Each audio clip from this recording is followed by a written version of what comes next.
ചെങ്ങന്മാരെ ഇന്ന് വെള്ളിയാഴ്ച ആയിരുന്നു. നമ്മൾ ഈ മലബാർ ഏരിയയിൽ ചില വീടുകളിലൊക്കെ ഒട്ടുമിക്ക വീടുകളിലും വെള്ളിയാഴ്ച എനിക്ക് ഈ നെയ്ച്ചോറും ബീഫൊക്കെ മേടിക്കുന്ന ഒരു ശീലമാണ്. അപ്പം ഇന്ന് നമ്മളോടെയും മേടിച്ച് നെയ്ച്ചോറൊക്കെ ചൂടുണ്ട്.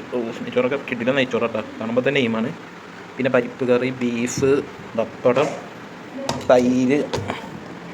തൈരാണ് നന്നായി കുഞ്ഞി, പിന്നെ മാങ്ങാച്ചാർ വീട്ടിലുണ്ടാക്കിയ കേട്ടോ. ഇത് തേങ്ങയും മറ്റേ പുതിനൊക്കെ ഇട്ട ചമ്മന്തി ഉണ്ട്. വരാൻ ലേറ്റായി.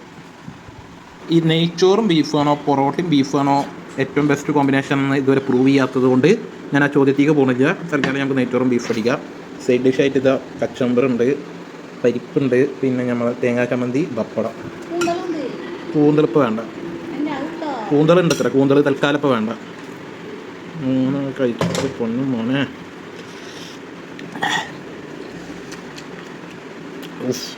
ഗമ്മ സാധനം. വളയിട്ട കൈകൾ കൊണ്ടുണ്ടാക്കുന്ന ഭക്ഷണത്തിന് പ്രത്യേക ടേസ്റ്റാണ്.